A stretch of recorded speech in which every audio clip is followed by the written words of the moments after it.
Yung reaction po ng both family nyo po, nung nalaman po nila na kayo na pong asawa nyo po. So, hi po mga ka-Jowa. So, ayan, nandito kami ngayon ni Jowa. So, try namin alalahanin way back 2018 or 2019 siguro nung first time namin bisitahan parehas dun sa kanya-kanya naming bahay.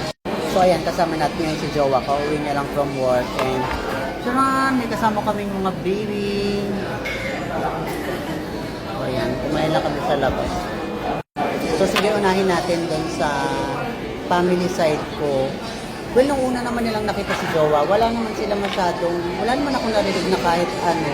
Gawa na siguro panganay din ako, yung respeto rin sa akin ng mga kapatid ko, ng magulang ko.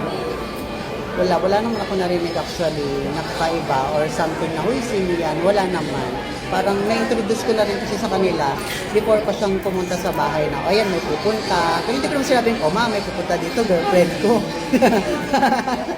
Hindi naman, wala naman gano'n. Pero alam na nilang, yun nga, jowa ko naman yung pupunta. And aware naman din siguro sila. And then, regarding naman sa kung ano yung mga side comment nila, negative man or positive, siguro wala naman din ako narinig. Gawa ng, ayun na, siguro respeto din kasi panganay din ako. And yung mga kapatid ko may asawa naman. So, wala, ang boring. Walang kakaibang reaction naman sa side ko. So, doon kay Jowa, ano sabi ba? Kasi naalala ko, di ba, nung unang punta ko naman sa inyo, ang pakilala kasi nito sa akin, ako nandyan yung mama niya, makaka-relate sa kwento. Hi, mother! Friend ko dito sa TikTok yung mama niya eh. Nung una kasi pumunta ko sa kanila, sa bahay nila first time, ang introduce niya sa akin sa family niya, best friend kami. Alam ng mama niya ngayon nandyan yun. Hi, mother! So, best friend talaga yung introduce niya sa akin sa family niya. Tapos di ba doon ako natulog? Ano ba sabi mo? Ang papaalam mo nun? Sabi ko kasi, darating yung best friend ko. And sabi ko naman, transgender yung best friend ko. So, syempre, babae, makikitulog yung friend na transgender, na iniisip nila na, babae rin. Pero yung tatay ko, iba yung isip nun. Binanggit niya yan sa akin. Actually, twice na. Kasi kadikit din naman namin yung papa niya. Sobrang bait din ang papa nito sa akin. Oo, naalala ko yung kwento na yan. Ano sabi ni Papa? Sabi niya, 2 beses na ito ni Pedro lasing siya. Sabi niya, dito matutulog, tatabi yung anak ko. Eh, may titi din yun Sabi niya, totoo, binanggit niya yun. Ako lang tayo kay TikTok. Tapos yung tatay ko, hindi daw siya mapalagay that time. Kaya pala siya, nung that night, balik-balik siya kasi bago magpunta ng CR, dadaan muna sa kwarto ko. So, ayun. Kaya pala, ganun siya. Kasi iniisip niya pala, kahit bakla yun, meron pa rin siyang talong. So, yun. Sinabi naman yun ako. So, yun, punta ng CR, sabi niya sa amin, may talong din naman to, bakit katabi ng anak ko yun, ganun. Although, nabanggit niya na rin sa akin, hindi naman ako na-offend. Actually, natatawa nga din ako every time na kinikento niya yan. Kasi sobrang totoo din sa akin naman yung family niya. And the same thing, nagiging honest at totoo din ako palagi sa kanila. Kaya, for anything naman, lagi kaming open communication.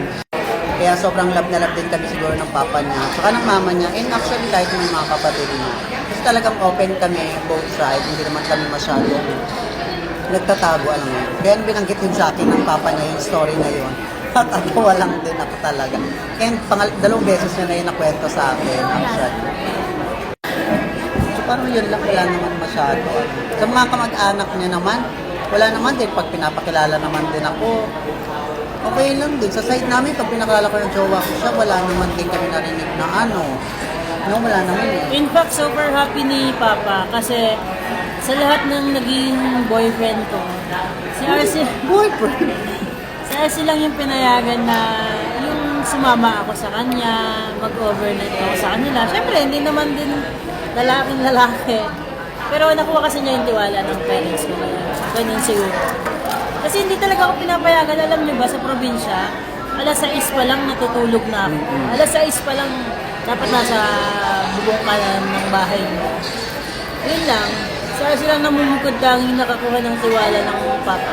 Pinapayagan naman siya pag ako yung kasama. Pero nung unang gabi talaga, araw, na nakita nila ako, Ayun lang, si tatay lang naman yung may gano'n, which is yung father niya nga. Pero hindi naman siya galit, nagkikwento lang naman din siya. So ayan, maputol na namin yung kwento, kakain na muna kami kasi wala na ako malagyan ng cellphone. So hopefully nag-enjoy kayo sa kwento namin. And yun lang mga ka-Diyos, have a great day, kain po. Bye!